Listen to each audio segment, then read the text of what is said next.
How y'all doing? Y'all doing all right? All right, it's good. How are you doing, Zach? I'm doing good, man.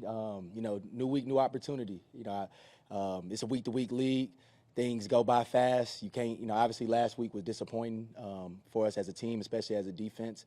But, it's Thursday of game week. We got the Chiefs on Sunday, and you can't let the last loss linger into the next week. So feel like we've been having a good week of practice, good day. The guys been responding well, so I'm doing good. What do you think was the biggest issue with them being able to run for 225 yards? Yeah, I think it was just a combination of us not doing our job, man. So we got to play better. We got to coach better. It wasn't one particular person, one particular group. It was guys just we were misstep or slow step in certain areas on certain plays, and when you go against a good team, and especially good running backs like that, good offensive line, they're gonna make you pay, and they did that. So was it more of a scheme or is it a combination of problems? I'll say combination of both, man. I'm always look at it like, how can we help put the players in better positions? So, like I said, we got to play better, we got to coach better. So I got to do a better job of making sure that we understand what we're trying to get done and where we need to be at. And the players, we got to go out there and execute. So I think it's a combination of both. There's been a lot of talk about returning the Ravens defense to Mm-hmm. the injured Mm-hmm. pass. Mm-hmm. It's one of the worst defenses the past 20 years.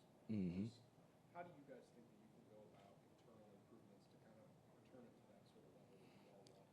Yeah, just own the mistakes and look at it and just try to find every detail of how we can get better. You know what I mean? So, what's happened has happened.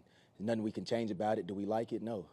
Are we frustrated about it? Yes. But it's about what we do going forward. We can't change the past. And, adversity is going to hit. Fortunately, it's hit again us. It's hit us again in this aspect. But what we going to do about it? You either sulk and let it get you down and lay in it, or you're going to get up, pick yourself up, and figure it out. And the group of people we have in this organization, group of people we have in that defensive room, we're going to figure it out. Mm-hmm. Fans got a little bit confused, looking back at the game. They see some plays where, David Ojabo is an off-ball linebacker, Mike Green is an off-ball linebacker, Marlon Humphrey is kind of in that box area. Mm-hmm. Were those guys properly aligned? And I guess what is kind of the reasoning for those atypical spots? Yeah, they were properly aligned, and that's really just more of the play call and the personnel that we had been, and then it just depends on what formation they give us. So those guys, they were properly aligned on those plays. Yeah, John brought up, at times you guys were maybe trying to do too much. And I think you even mentioned that like last season, at times trying to do too much. Mm-hmm. What is your view on that, and how do you kind of move past that? Yeah, I think that's a fair assessment, because when you look at it, when you're not getting the results that you want to do, you got to take a step back and really look at, okay, what can we do well? Let's continue to do that and build on that. And what do we need to improve? If it's something that we feel like we can get done, our guys can go out there and execute and go play fast, then we'll continue to build on it. But if not, then why waste the time with it? So that's definitely something that we're looking at. Pass rush has been a struggle in third down range. I think you guys are almost at 45%. What are you looking at in those situations? Is it getting more creative with blitzes? Is it just kind of going back to rushing the floor? Like, what are you trying to do to make sure that third down? Yeah, I think you always want to be creative with blitzes and disguises. I think that a lot of the situations that we ended up in, we gave up a couple of third and longs this past game, but if you look at the second half, they weren't in third and long a lot, and it's tough to defend any offense, any team when it's third and when you're living in third and short, third and medium. We didn't do a good enough job on get back on track, which is 2nd and 7 plus. Too many times in the second half, it was 2nd and 10. They either got the first down or it was 3rd and 1 and 3rd and 2. And you just live in that type of world, especially against a good offense, a good team. They're going to make you pay, and that's what happened.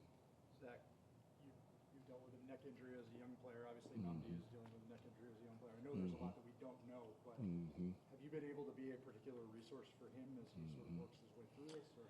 Yeah, man. I mean, he's in good spirits. I don't necessarily know what's going on. All I can do is just pray for him. When I talked to him, he was in good spirits. So, my thoughts and prayers with him. I know how bad he wants to be out here and play football. It's a lifelong dream. He was playing well. I thought he was having one of his best seasons up to date. I was crushed when he was going through whatever he was going through last week, and me seeing him in good spirits and him with a smile on his face playing around. was great. So hopefully, we see him back soon. Zach, I know last year, I think it was, you said it was tough for you in that, like, hours after that Cincinnati game here. Did it feel like that this week? And how do you personally kind of block out the noise of everyone criticizing your defense? Yeah, that's good, man. First and foremost, every loss, man. Every loss and every time we don't go out there and we feel like we don't play up to our standards, it's heartbreaking to me. Like, I've always, since I was younger, my mom always told me you never take losses well, and I still don't. But I understand now as I get older, you got to move forward.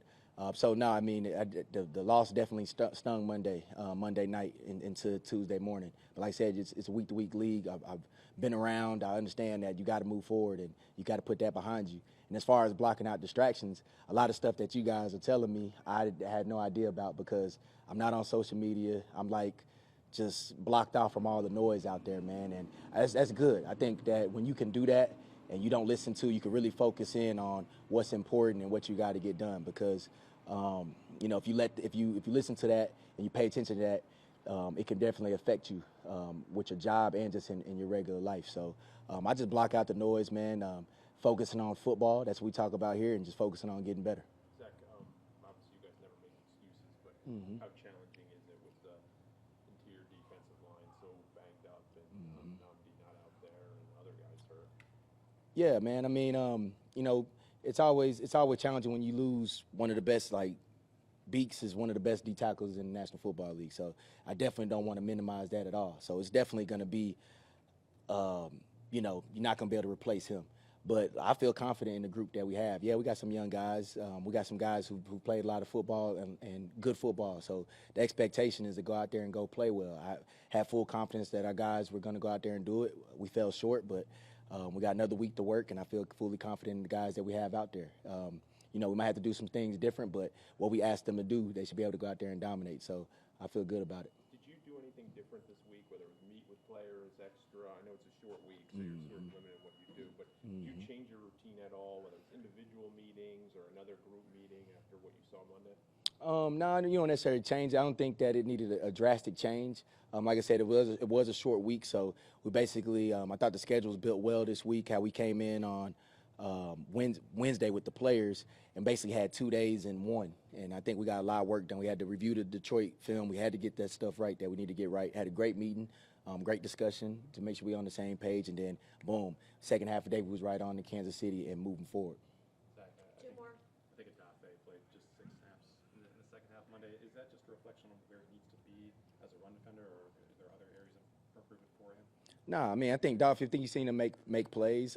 We had different personnel groupings and different positions in there trying to, stop the run. But, I got full confidence in Adafe and his ability. So I think his snaps will continue to grow. Zach, Zach, I asked Marlon the other day what the defense needs to do to find some consistency. He mentioned turnovers. Do you see that as what needs to happen, or what is your perspective? That's the number one thing, man. That's the number one thing. And that's the thing we've been preaching, we've been drilling, we've been working. Our guys been intentional about it. Obviously, we didn't get any Monday night. But it's tough. If you don't get any takeaways, that means you just have to consistently get off the field. And that's just tough to do in this league. You have to take the ball away, get off the field, create short drives, create negatives for the offense to really be a top defense. So I agree with Marlon in that aspect of you get takeaways, a lot of those plays that you give up, they go away. So that's definitely something we have to do. Thank you, Zach. Appreciate y'all.